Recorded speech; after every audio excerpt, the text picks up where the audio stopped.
Psalm 115 verse 16 says, the heavens, even the heavens are the Lord's, but the earth he has given to the sons of men.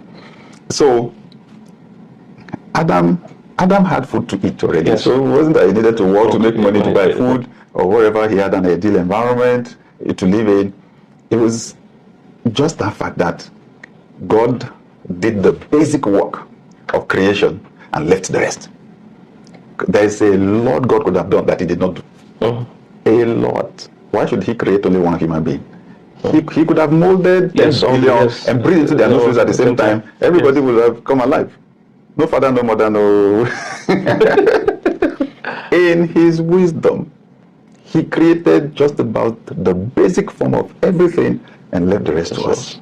He could have created sheds for Adam, he did not, right? He could have created furniture for him, he did not. Just made the trees, created the curtain, right? And all of that. So, and that is the only thing that will give man the greatest fulfillment, right? That's our assignment. And then when he looked at that level of work, God himself said, one human being cannot do this. Yes. Okay, let's create a human being that is comparable to him, that is in his class, right?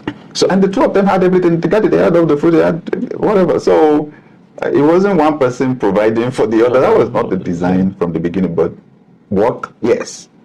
And that work was the establishment of God's eternal plans and purposes on this planet, right? So the work itself is part of our worship, right? Yes, I agree with you.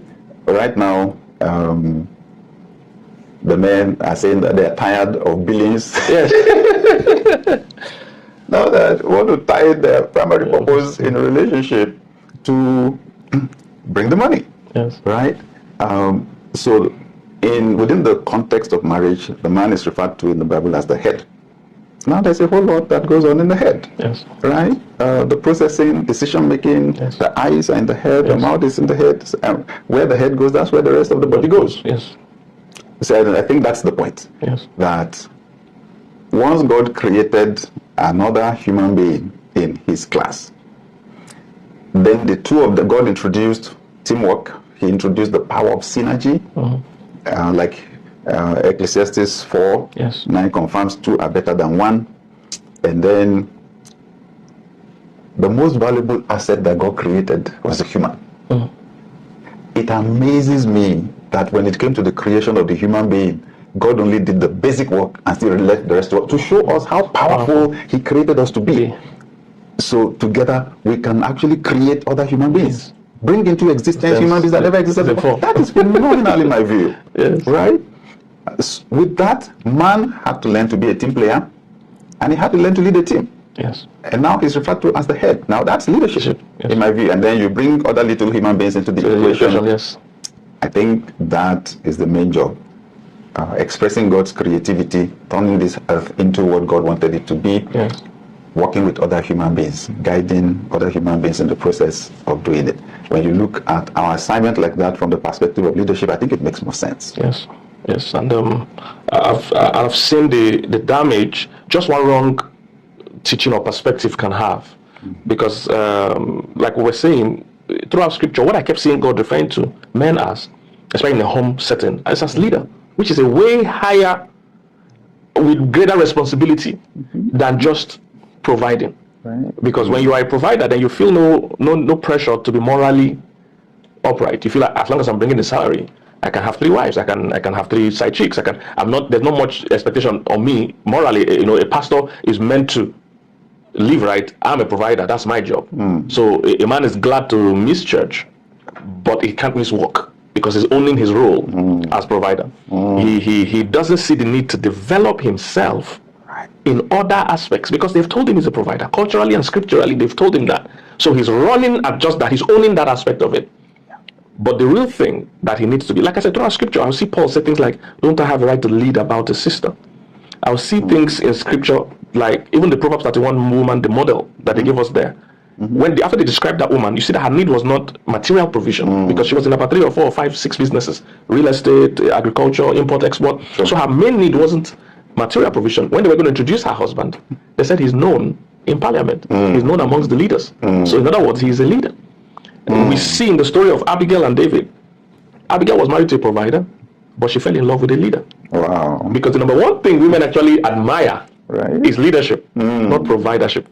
Even though most people don't know that. Now, if you ask the average woman, what are the things you want in a husband? You will notice everything she describes is worst case, my level and above. Yeah. She never wants to go down. True. Because she wants to look up. True. So she my height and above, my income and above, my spirituality and above. True. But you see, on the man's side, a man usually does not mind marrying a woman that is shorter in height, earns less or earns nothing. Or he doesn't mind because he is wired structurally to lead. So we can go on and prove it, but that's not really why I brought you. Why I brought you was that because people don't know what leadership means. So when women hear a man is my leader, they rebel. Because they don't want the husband to be his leader. Then when men hear as well that I'm a leader and everybody's meant to, in quote, submit to me, he also doesn't have context. Especially if he's a black man coming from Africa. He has been oppressed. Everything he identifies as leader is oppressive. So I want you to throw some light on that. That's phenomenal. Really insightful. There's a cultural context to leadership.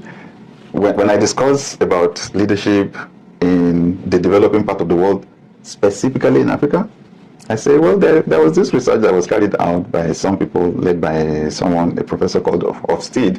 And when they checked around the world, one of the major characteristics they noticed that made the difference between developing nations and the ones that are developed is what they called hierarchical distance or power distance. They found out the gap between the powerful and the people they lead. They found out in much of the developed world, it's close, especially Western countries. And in much of the world that is not developed, it's wide. The powerful are very powerful, the powerless are very powerless. So you find, therefore, that in Africa, when you say leader, that's what creates the picture. There's a wide gap. Many people tell me that in the places where they work, their leaders, maybe heads of departments, or their bosses are sources of terror. Yes.